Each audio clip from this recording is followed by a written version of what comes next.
पुष्कर सिंह धामी भीमताल की जिस मस्जिद का जिक्र कर रहे थे उसके बारे में आपको बता देता हूँ। ये मस्जिद भीमताल के पास भवाली में बनी है। मस्जिद को जंगल के बीच पेड़ों को काटकर बनाया गया था। इस इलाके में दूर दूर तक घनी आबादी नहीं है।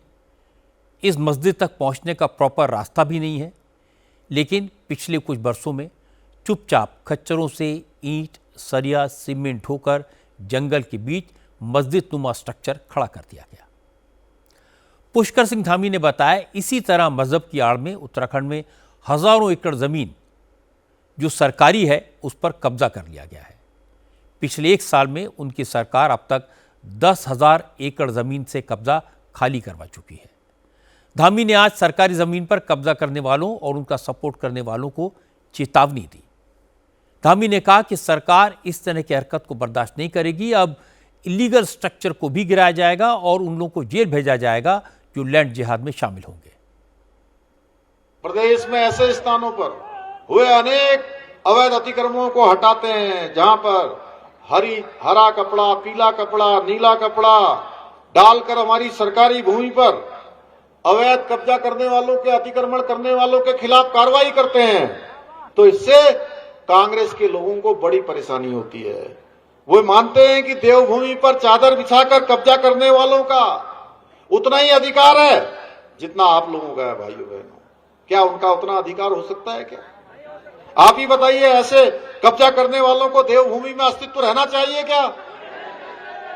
क्या हमें इनके खिलाफ कार्रवाई बंद कर देनी चाहिए? हमारी सरकार ने राज्य में हो रहे ये सुनियोजित लैंड जिहाद पर सख्त कार्रवाई करते हुए अभी तक 10,000 एकड़ से अधिक जमीन इन लैंड जिहादों से मुक्त कराने का काम अभी तक हमने कर दिया है। लेकिन कांग्रेस की आंखों पर वोट बैंक की पट्टी चढ़ी है। उसके चक्कर में उनको कहीं लैंड जिहाद नजर नहीं आता है। पुष्कर सिंह धामी जिस लैंड जिहाद की बात कर रहे थे उसका एक और एग्जाम्पल आपको दिखाता हूँ।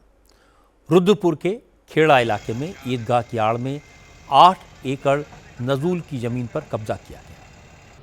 पहले यहाँ मदरसा सोसाइटी के नाम पर करीब 2.5 एकड़ ज़मीन अलॉट की गई थी। लेकिन धीरे धीरे आसपास की 8 एकड़ सरकारी ज़मीन पर भी कब्जा हो गया। नगर निगम ने ईदगाह कमेटी को गैर कानूनी कब्जा खाली करने के लिए कई बार नोटिस दिए, लेकिन कोई असर नहीं हुआ।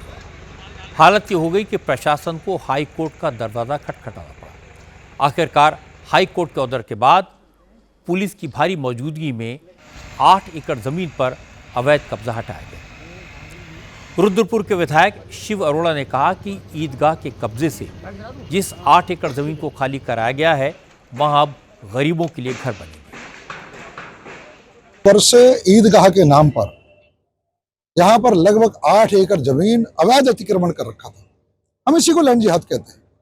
माननीय मुख्यमंत्री पुष्कर सिंह धामी जी ने संकल्प लिया है उत्तराखंड को लैंड जिहाद से मुक्त करने का। उनके संकल्प में ही आज रुद्रपुर में ये 8 एकड़ भूमि मुक्त कराई गई है जो ईदगाह के नाम पर कब्जा ली गई थी। निश्चित रूप से इस प्रकार के लैंड जिहाद देवभूमि की संस्कृति के विरुद्ध हैं।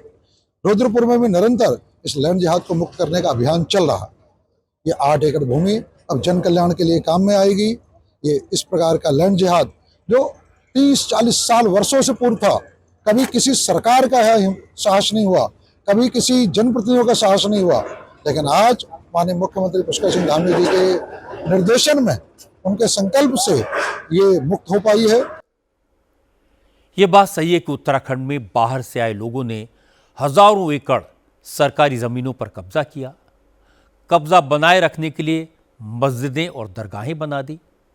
पिछली सरकारें इस मामले में हाथ डालने से डरती थी, लेकिन पुष्कर सिंह धामी ने हिम्मत दिखाई। पिछले एक साल में 576 गैर कानूनी दरगाहों को हटाया, हजारों एकड़ ज़मीन को खाली करवाया और अच्छी बात यह कि खाली कराई गई ज़मीन पर गरीबों के लिए घर बनाने का ऐलान किया।